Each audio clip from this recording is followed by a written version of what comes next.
বিসমিল্লাহির রহমানির রহিম। Hello viewers, কেমন আছেন? আশা করছি ভালো আছেন। তো ভিউয়ার্স, আজকে আপনাদের মাঝে হাজির হয়েছি আরেকটি সেনজেন মুক্ত নতুন একটি সেনজেন মুক্ত দেশ রোমানিয়া। তো রোমানিয়া, আমরা যাকে রোমানিয়া বলি, তো এই রোমানিয়ার কাজগুলা করতে এখন দেরি হচ্ছে কেন, বা পারমিট আসতে দেরি হচ্ছে কেন, বা রোমানিয়ার ভিসার ইস্যুটা কেমন, কোন কোন দেশ থেকে রোমানিয়ার ফাইল নিচ্ছি, বা এই রোমানিয়ার সর্বশেষ পরিস্থিতি নিয়ে আমরা আজকে এই ভিডিওতে আলোচনা করব।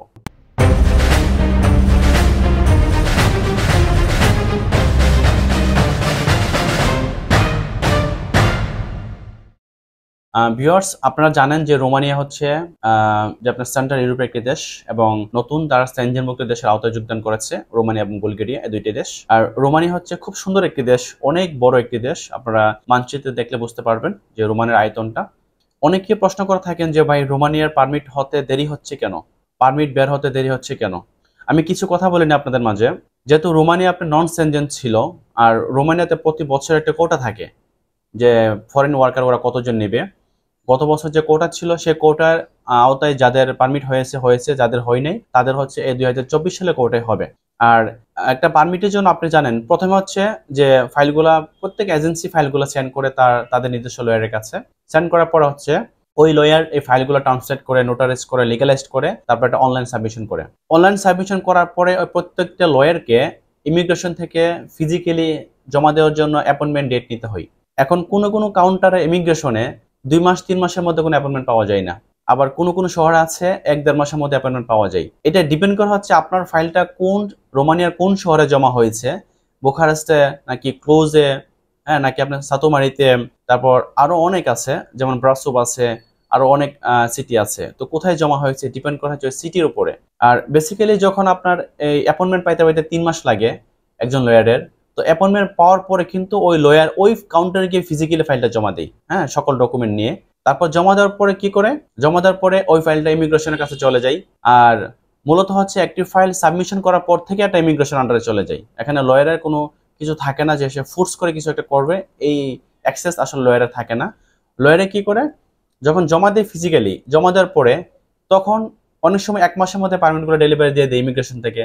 আর যদি কোনো ছুটি পড়ে যায়, 1.5 মাসও লাগতে পারে, 2 মাসও লাগতে পারে, অনেক সময় আবার 15-20 দিনও পারমিট ডেলিভারি হয়। অ্যাকচুয়ালি এটা ডিপেন্ড করে যার যার লাকের উপরে, এখানে কারো কোনো হাত নাই।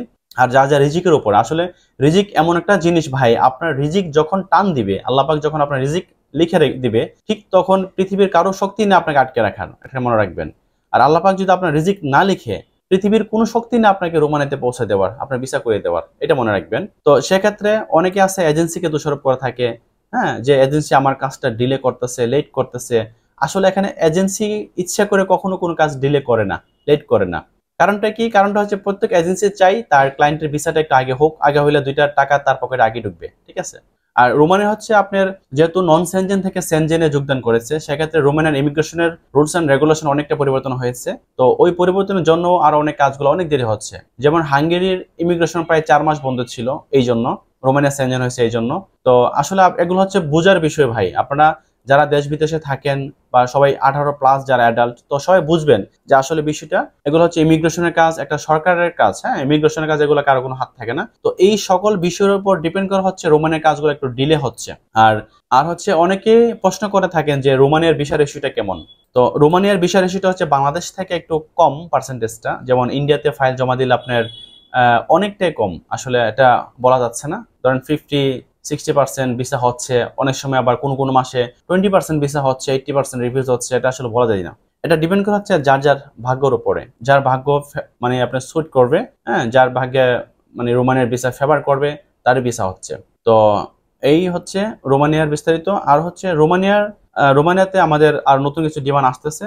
তো ডিমান্ড অলরেডি অনেক পেয়েছি আমরা, কিন্তু কোম্পানির যে চুক্তি, কোম্পানি চাচ্ছে একজন লোক যেন 1 বছর কাজ করে ওখানে। 1 বছর আগে কেউ মানে রানওয়ে করতে পারবে না, পলাইতে পারবে না। প্রত্যেকটা লোকের জন্য 1000 ইউরো অ্যাডভান্স সিকিউরিটি দিতে হবে কোম্পানিকে। তো অনেক শর্তের জন্য আমরা আসলে কোম্পানির সাথে কাজ করতে পারতেছি না, কারণ অনেক বাইবার যারা রোমানিয়া থেকে পালিয়ে যাওয়ার জন্য, রোমানিয়ার বেশিরভাগ মালিক পক্ষ এখন খুবই কড়া হয়ে গেছে, যার দরুন তারা বাংলাদেশি লোক নিতে, শ্রমিক নিতে তারা অ্যাকচুয়ালি অতটা ইন্টারেস্টেড দেখাচ্ছে না। তো ওভারঅল এই টোটাল বিষয়বস্তুর উপর ডিপেন্ড করে রোমানিয়ার কাজগুলো ডিলে হচ্ছে এবং অনেক দেরি হচ্ছে। তো আসলে দেরি হচ্ছে কেন সেটা নিয়ে চিন্তার বিষয় না, মেইন হচ্ছে আপনারা দেখবেন যে দিন শেষে কাজটা হয় কিনা। আপনারা যেখানে আমাদের কাছে ফাইল জমা দিয়েছেন বা যেখানে ফাইল জমা দিয়েছেন, যেই এজেন্সিতে ফাইল জমা দিয়েছেন, বা ইউরোপের কাজ করতে গেলে আপনাকে ধৈর্য ধরতে হবে। ধৈর্য না ধরলে হবে না, কেউ কাজ করতে পারবে না। কোনো এজেন্সিকে আপনি প্যারা দিলে কোনো এজেন্সি কাজ করতে পারবে না, কারণ প্যারা দিলে যদি কাজ করতে পারতো তাহলে এজেন্সি সবচেয়ে বেশি দ্রুত সময় মানে কাজগুলো করে সবাইকে ফ্লাইট দিয়ে দিত। এগুলো আসলে কার হাতে থাকে না, এগুলো ভাগ্যের উপরে। সবাই যার যার জায়গা থেকে তার সর্বাত্মক চেষ্টা করে যেন প্রত্যেকটা মানুষের স্বপ্ন যেন পূরণ হয়। আর আরেকটা বিষয় হচ্ছে রোমানিয়ার ফাইল আমরা বাংলাদেশ থেকে কোনো কাজ করি নাই, অল্প কিছু কাজ নিয়েছিলাম অনেক আগে, তো ভিসার ইস্যু খারাপ, এই জন্য কাজ করছি না। আমরা মালয়েশিয়া এবং মিডল ইস্ট থেকে ইনশাল্লাহ খুব রিসেন্টলি আবার রোমানিয়ার ফাইল নেওয়া শুরু করব, তখন আমরা থেকে আপডেট জানিয়ে দেব। আর তো এই পর্যন্তই। আর এখন রোমানিয়াতে যারা যাবেন তো তারা একদম সোজা সেনজেন ভিসা নিয়ে এন্ট্রি করবেন, তাদের জন্য শুভকামনা রইল সবার জন্য। তো সবাই ভালো থাকুন, সুস্থ থাকুন, সবার মঙ্গল কামনা করে আজকে এই ব্লগটি এখানে শেষ করছি। আসসালামু আলাইকুম।